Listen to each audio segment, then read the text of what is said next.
good morning, good afternoon, wherever you are, what time of the day it is. Today I just want to talk about fear. Is that whatever it makes you afraid? You should know that the only fear which God has given you is the fear of the Lord. God has not given you any fear. If you read the Bible on 2 Timothy chapter 1 verse 7, the Bible is telling us that God has not given us the spirit of fear, but of power, of love, and of a sound mind. I realize that most people are afraid of witchcraft. They are afraid of evil.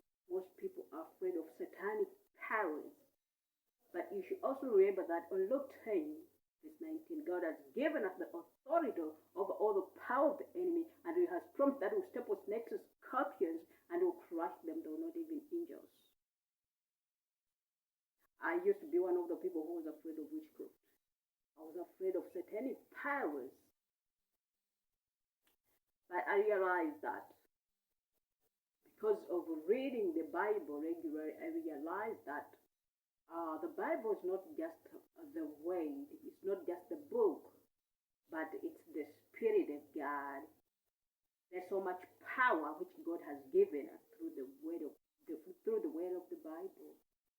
And among all those powers is the authority over all the power of the enemy.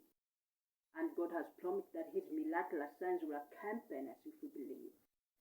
So if you believe in the Word of God, you will see the Word of God manifesting in your life. You see those powers coming to life in your life, and you will not even be afraid of anything. You just be strong and courageous, because God has taught us to be strong and courageous. But it's not by might or by power, but by His Spirit. If we read Zechariah 4 verse 6, you know, the enemy only takes advantage of you when you do not even know the Word of God. That's why on Hosea 4 verse 6, the Bible tells us that my people are destroyed due to lack of more knowledge, because they have refused the knowledge. The enemy, it takes advantage of you to keep you in bondage, to keep you in darkness, because you do not know the Word of God. He knows, the enemy knows the Word of God more than Christians. Because most Christians are ready to read the Bible. They don't even have time to read the Bible. They're busy with their work. After that, they're watching TV. After that, they don't even have the time to read the Bible on their own. The only times which they read the Bible, most of the times, is when they go to church on Sundays and the preacher reads the Bible to them. How about these other days? The enemy does not spare you if you do not know the Word of God, because he knows that there's so much power in the Word of God. And through knowledge of the Word of God, the enemy is afraid of you. The enemy is not going to be afraid of you when you do not know the Word of God.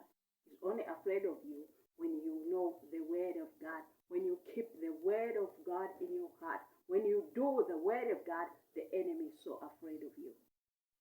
The attacks do not stop. The witches and the wizards do not stop.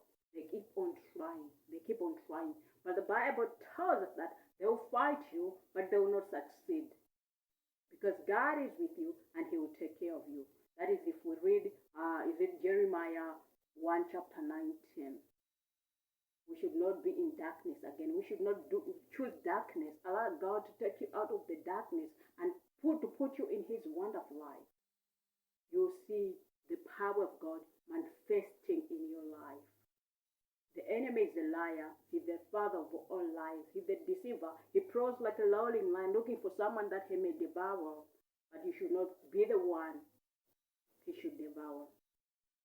Choose to fight him. We all have one common enemy, that's the devil. Satan. We are not enemies to our friends. Our enemies are not our friends. Our enemies are not our friends. They are not our relatives. They are not our neighbors. It's the devil and his demons. If we read Ephesians 6 verse 12, We do not race against the flesh and blood, but against the principalities, against powers, against rulers of the darkness of this new age, against spiritual hosts of wickedness in the heavenly places. So stop fighting one another. Don't say, no, this one did this to me, that one